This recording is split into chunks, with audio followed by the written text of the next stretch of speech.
Glory, glory, haleluya. Glory, glory, haleluya. Selamat pagi dan selamat hari Minggu. Berjumpa kembali dengan saya, James Mesak, dalam seri program rohani Pahlawan Alkitab. Suatu program rohani yang akan membahas kisah hidup tentang pahlawan-pahlawan iman di dalam Alkitab. Kehidupan pribadi, kehidupan keluarga, perjalanan hidup, karya-karyanya, kenangan-kenangannya yang luar biasa, serta pengalaman-pengalaman pribadi bersama dengan Yesus Tuhan yang akan menjadi teladan buat kita semua. Selamat menikmati dan Tuhan Yesus memberkati.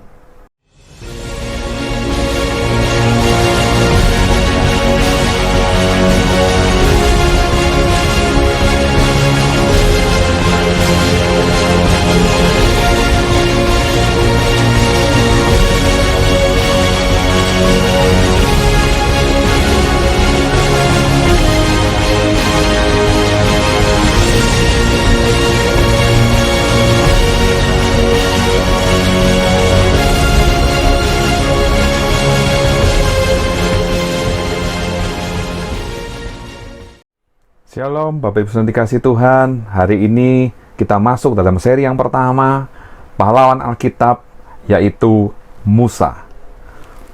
Poin pertama, kita akan membahas tentang kehidupan keluarga Musa.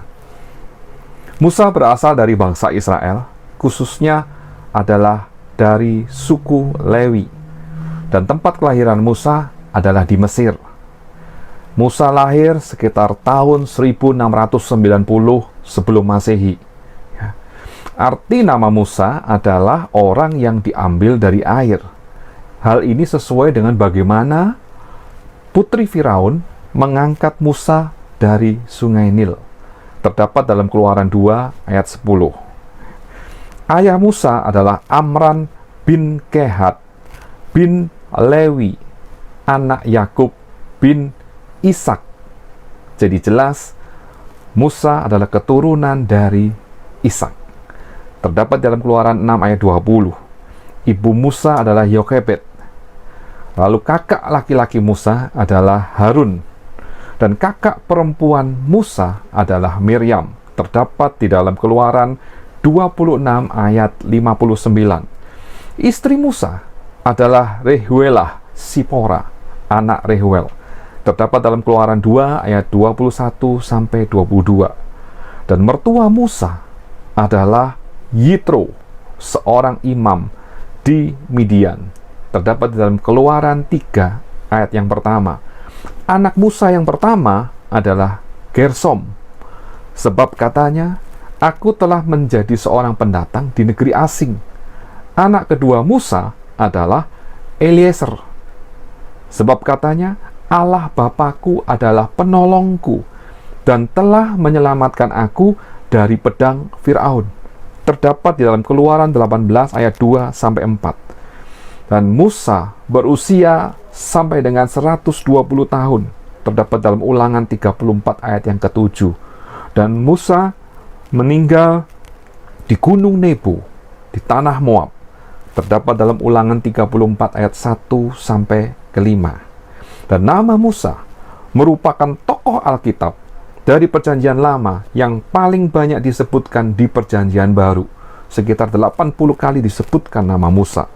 Dan Musa menulis 5 kitab pertama yang ada di dalam Perjanjian Lama, yaitu Kejadian, Keluaran, Imamat, Bilangan, dan Ulangan.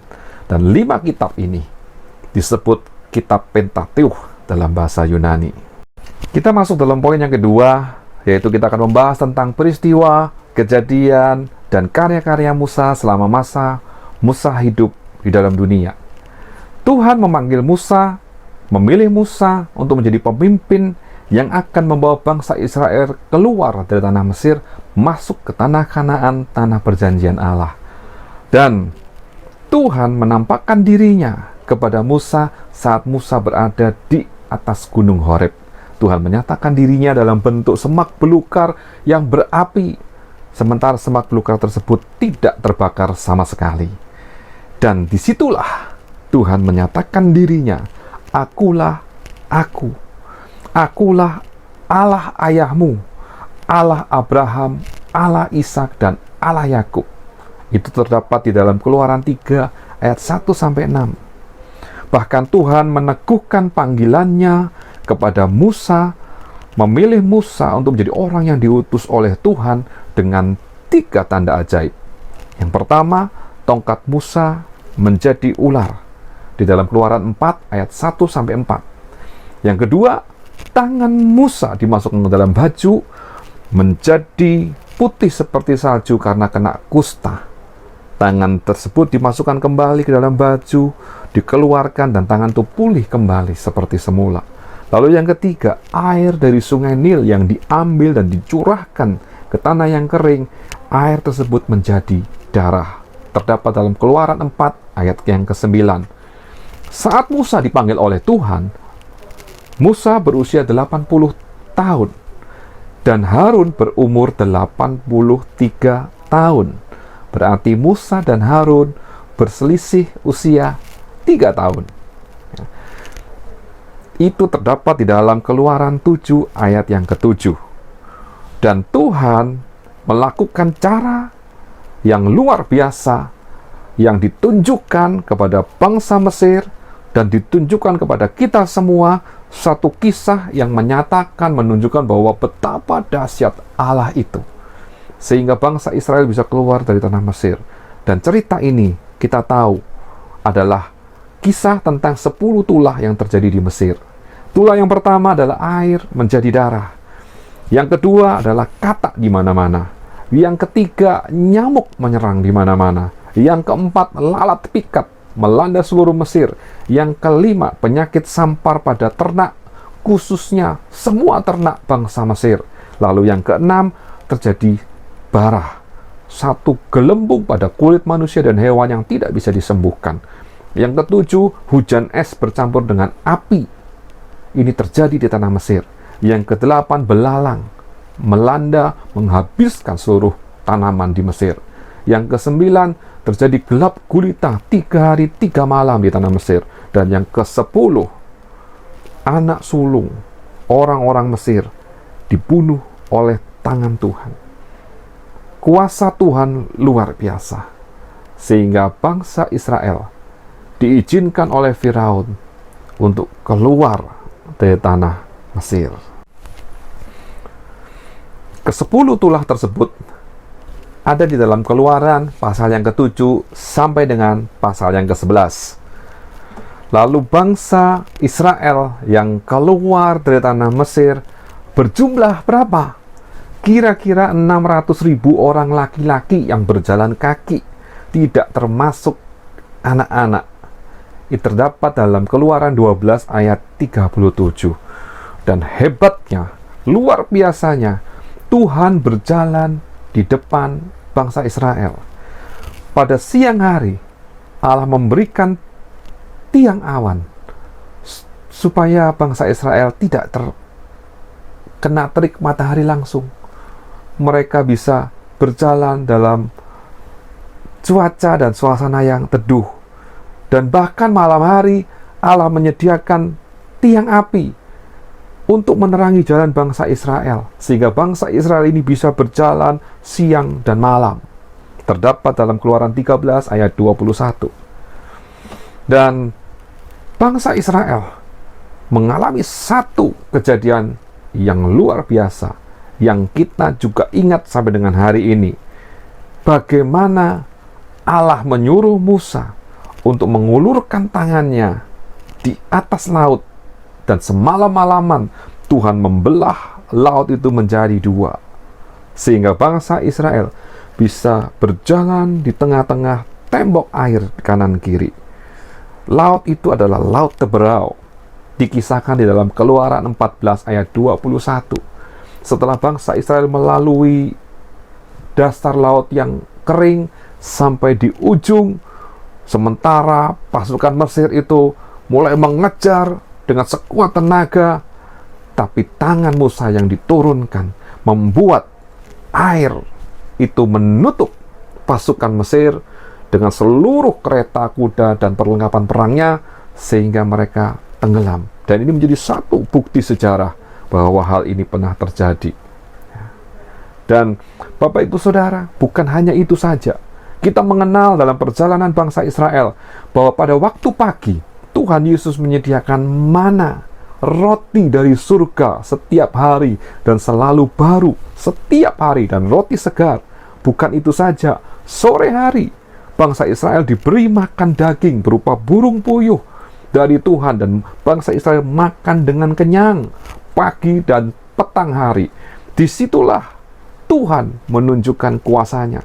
Kisah ini terdapat dalam Keluaran 16 ayat yang ke-12. Dalam perjalanan selanjutnya, Musa naik ke atas gunung Sinai, di mana Tuhan memanggil Musa. Dan saat itulah Tuhan memberikan 2 loh batu, di mana ada 10 hukum Allah yang ditulis oleh Allah sendiri kepada Musa. Disitulah Musa bertemu muka dengan Allah. Dan tidak ada orang atau nabi selain Musa yang bertemu muka langsung dengan Allah. Ini terdapat di dalam Keluaran 31 ayat 18. Kalau kita baca kisah ini, Musa benar-benar adalah orang yang diperkenan oleh Allah sendiri. Lalu Musa juga menorehkan kisah sejarah di dalam Keluaran 35 sampai dengan 40, di mana Musa mendapat tugas, bahkan ilham dari Roh Allah untuk melakukan pekerjaan membuat kemah suci atau kemah pertemuan. Dan semua itu dikerjakan oleh Musa dan bangsa Israel tepat seperti apa yang diperintahkan oleh Allah. Dan Musa mengerjakan banyak tugas dan fungsi keimamatan yang diberlakukan terhadap bangsa Israel, yang menjadi hukum Taurat buat bangsa itu. Dan sebelum Musa mengakhiri hidupnya, ternyata ada satu kesalahan yang Musa lakukan, yang diceritakan di dalam Bilangan 20 ayat 11 dan 12.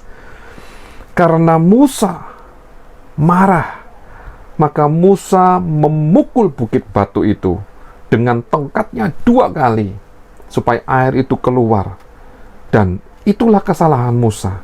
Di ayat 12 dikatakan, Tuhan berfirman kepada Musa dan Harun, karena kamu tidak percaya kepadaku dan tidak menghormati kekudusanku di depan mata orang Israel, itulah sebabnya kamu tidak akan membawa jemaah ini masuk ke negeri yang akan kuberikan kepada mereka. Sungguh amat disayangkan, ternyata hanya ada satu kesalahan yang Musa lakukan, tetapi kesalahan itu tidak membawa Musa dan Harun masuk ke dalam tanah perjanjian. Tapi Tuhan begitu baik. Di dalam Ulangan 34 ayat 4, 5, 6, dan 7, saat menjelang akhir hidupnya, Tuhan mengizinkan, mengajak Musa untuk melihat tanah perjanjian yang dijanjikan Tuhan kepada Abraham, di mana saat itulah Tuhan mengizinkan Musa untuk melihat dengan mata kepala sendiri. Dan setelah Musa melihat janji Tuhan, tanah perjanjian itu, Musa meninggal dunia. Dan Musa dikuburkan di suatu lembah di tanah Moab, di bentangan Bet Peor. Dan tidak ada yang tahu kuburnya sampai hari ini. Musa berumur 120 tahun ketika ia mati. Pada saat itu matanya belum kabur dan kekuatannya belum hilang. Itulah pahlawan kita, Musa. Sekarang kita akan masuk ke dalam poin yang ketiga, di mana kita melihat keteladanan Musa buat kita semua. Apa saja itu? Yang pertama, lemah lembut. Di dalam Bilangan 12 ayat yang ketiga, adapun Musa ialah seorang yang sangat lembut hatinya, lebih dari setiap manusia yang ada di atas muka bumi. Satu pujian yang tidak dibuat oleh manusia, tetapi oleh Allah sendiri. Kenapa? Karena di dalam kelemah lembutan ada kesabaran, ada sukacita, ada toleransi, ada kesederhanaan. Dan inilah yang membuat Tuhan berkenan kepada Musa. Karena kelemah lembutan Musa membuatnya senantiasa tunduk kepada otoritas Allah dan mengandalkan Tuhan dalam segala hal. Yang kedua, setia. Di dalam Bilangan 12 ayat yang ke-7 berkata, bukan demikian hambaku Musa, seorang yang setia dalam segenap rumahku. Ternyata Musa memiliki karakter Kristus, yaitu setia. Dan kesetiaan Musa ini jelas terlihat pada saat Musa lebih mendengarkan suara Tuhan dibandingkan sungut-sungut bangsa Israel. Dan itulah yang membuat Musa menjadi orang yang diperkenan oleh Allah. Yang ketiga, rendah hati. Di dalam Keluaran 3 ayat 10 dan 11, saat Allah mengutus Musa untuk memimpin bangsa Israel keluar dari tanah Mesir, Musa berkata kepada Tuhan, siapakah aku ini Tuhan? Musa merendahkan dirinya. Musa tidak menganggap bahwa dia sebagai seorang putra Firaun, sebagai pangeran di negeri Mesir yang punya kedudukan yang sangat tinggi. Musa merasa dirinya tidak layak. Dan kerendahan hati ini yang dilihat oleh Allah untuk makin memakai Musa sebagai alatnya. Yang keempat, ternyata Musa adalah seorang pemazmur. Dan ini ditulis dalam kitab Mazmur pasal ke-90. Dan juga dicatat di dalam Wahyu 15 ayat yang ketiga. Yang berkata, dan mereka menyanyikan nyanyian Musa, hamba Allah, dan nyanyian anak domba, bunyinya, besar dan ajaib segala pekerjaanmu, ya Tuhan Allah, yang maha kuasa, adil dan benar segala jalanmu, ya Raja segala bangsa. Ternyata Musa adalah seorang pemazmur di hadapan Tuhan. Yang kelima, Musa memiliki sikap kebapaan. Dia adalah seorang yang sangat dewasa dalam bersikap. Ini ditunjukkan dalam Keluaran 32 ayat 11-14. Kita baca ayat yang ke-11. Lalu Musa mencoba melunakkan hati Tuhan Allahnya dengan berkata, mengapakah Tuhan murkamu bangkit terhadap umatmu yang telah kau bawa keluar dari tanah Mesir dengan kekuatan yang besar dan dengan tangan yang kuat. Ayat 14, dan menyesalah Tuhan karena malapetaka yang dirancangkannya atas umatnya. Musa mengambil tanggung jawab dan posisi sebagai seorang pemimpin, sebagai seorang bapak yang melindungi umat Israel, yang memperjuangkan bangsa Israel di hadapan Tuhan supaya murka Allah tidak turun atas bangsa Israel. Oleh karena sikap inilah, maka Tuhan berkenan atas Musa, sehingga malapetaka yang dirancangkan Tuhan buat bangsa Israel bisa dilalukan karena Musa memiliki sikap tanggung jawab, kedewasaan yang penuh dan penuh dengan kebapaan. Yang keenam, Musa adalah seorang yang mengerti administrasi dengan baik. Di Keluaran 18, saat Yitro, mertuanya imam di Midian, datang mengunjungi Musa. Saat itulah Yitro melihat bahwa Musa seorang diri saja mengadili di antara bangsa-bangsa Israel. Maka Imam Yitro memberi masukan kepada Musa supaya mengangkat di antara bangsa Israel pemimpin 1000 orang, pemimpin 100 orang, pemimpin 50 orang, dan pemimpin 10 orang. Dan dengan begitu segala perkara kecil dapat diselesaikan dan diadili dengan baik. Hanya perkara besar yang diadili oleh Musa. Dengan demikian, Musa bisa memimpin bangsa Israel yang sangat besar ini dengan baik dan fokus terhadap apa yang jadi tujuan Allah. Lalu yang ketujuh, yang terakhir, Musa adalah seorang pemimpin yang karismatik, di mana karisma tersebut berasal dari Allah, dan ia membuat Musa menjadi pemimpin yang disegani dalam bangsa Israel. Di dalam Keluaran 11 ayat yang ketiga berkata, lalu Tuhan membuat orang Mesir bermurah hati terhadap bangsa itu. Lagi pula, Musa adalah seorang yang sangat terpandang di tanah Mesir, di mata pegawai-pegawai Firaun, dan di mata rakyat. Musa memiliki karisma yang besar. Musa memiliki karisma dari Allah. Itulah keteladanan Musa yang bisa kita pelajari sampai dengan saat ini. Itulah pahlawan kita hari ini. Namanya adalah Musa. Mari kita belajar dari kisah hidup Musa. Mari kita menjalani kehidupan ini seperti Musa, dengan segala keteladanannya, dan percayalah bahwa hidupmu akan menjadi berkat dimanapun engkau berada. Tuhan Yesus memberkati.